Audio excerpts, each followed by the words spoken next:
Where's the board state at? What cards are in my hand? How can I play around up or down? I don't necessarily want to win. I actually want this lower thing to trigger, and then I can maybe steal from the past. Where it's really difficult, but it's a lot of fun. You're all building at once, and so it's just super chaotic, super fun, and it can get even more chaotic with the challenge cards, which add in some extra points. However, you got to do stuff like balance one of the 2x1s on the back of your hand while you're building. Okay, I need to find it. I'll take it. So, the last one is... Yeah, I know. John. I'm the marketing graphic designer. You know, I think I did.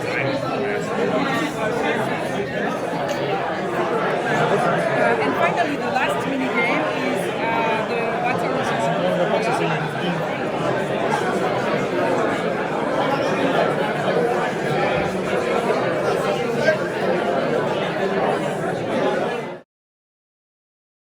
This is Star Wars Unlimited. This is a trading card game by Fantasy Flight that's been out about a year and a half now. It's predominantly for 2 players, where each player is going to have a leader card that represents a character from the Star Wars universe. So we have Darth Maul versus Qui-Gon Jinn. These are our 2 showcase leaders from our newest set, Legends of the Force. These are the starter decks, so they come pre-built, and you're going to shuffle up and draw cards. And we're going to battle over each other's base. When we reduce their health to 0, if you see this base is 28 health, you're going to win the game. You're going to do that by playing units in 2 battlefields. You have a space arena and a ground arena, and so you need to attack and defend in both spots. And that's the core of the game. And at some point, the cool thing is your leader gets to come from its leader zone and flip over and actually join the fray, like deploying onto the field where it gets new abilities and can directly interact with other cards. These are all components that come with it, like damage counters? Yeah, so these are our premium tokens made by our partner GameGenic. On the base box it has some cardboard punch outs, but these are the premium upgrades. But yeah, GameGenic is a great partner. They have deck boxes and tokens and sleeves, lots of cool accessories.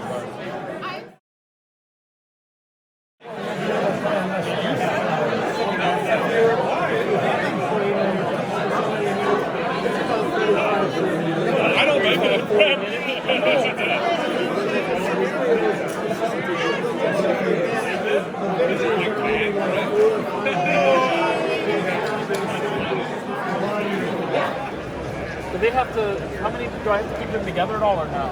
Yes. Yep. So basically, the multiple miniatures in a unit just represent that unit's hit points. Gotcha. And then so, combine them. can I move through an occupied spot in my shield? So I have to go around. Yep. They block. They also block line of sight. 3. Yep. Okay. And then.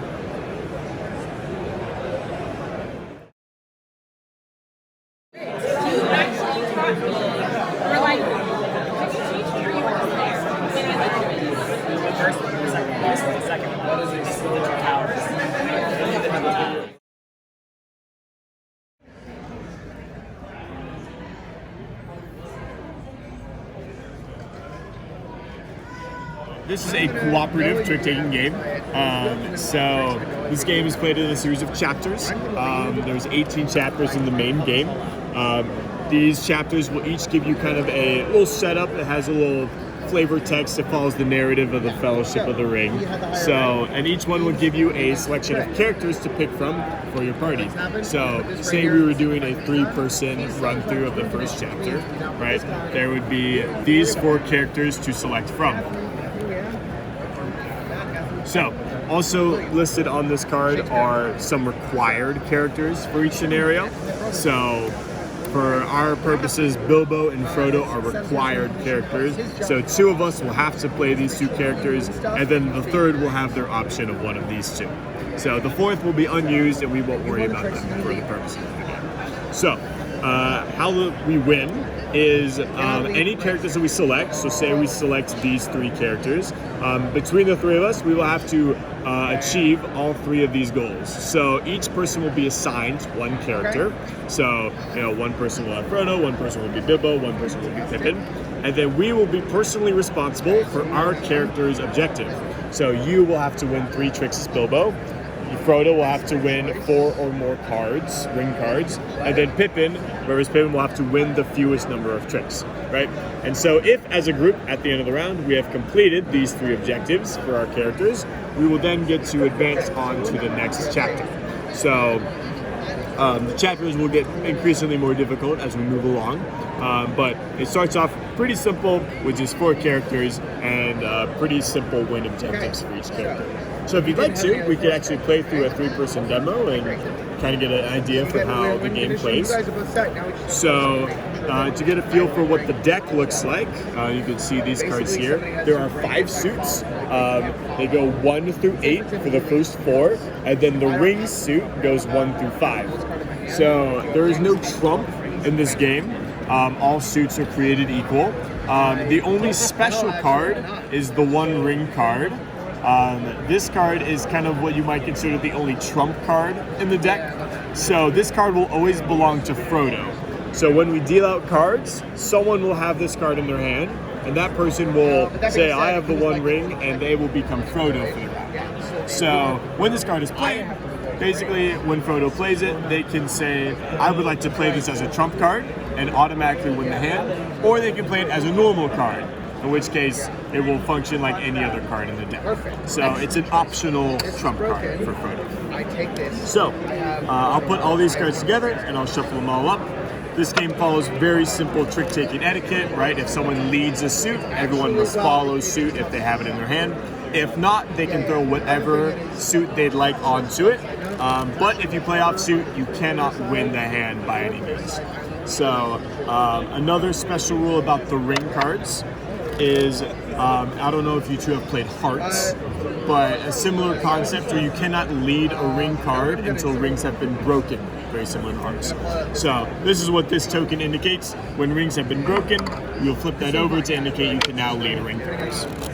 This basically just prevents Frodo from leading the 1 ring card and immediately completing his objective. So that's all that means. So to start every round, we will burn a card. So this card goes onto the bottom of the deck. So this card will not be used by any of the players. And then we deal out the rest of the cards. So for a 3-player game, each person will get 12 cards. Thanks for watching our video. We hope you enjoyed it. And if you did, click that like and subscribe button. You can also follow us on social media like Facebook and Twitter at DadBeDaughter. And if you like what we do and you want to support us, you can visit our Patreon page. So thanks for watching. Thanks.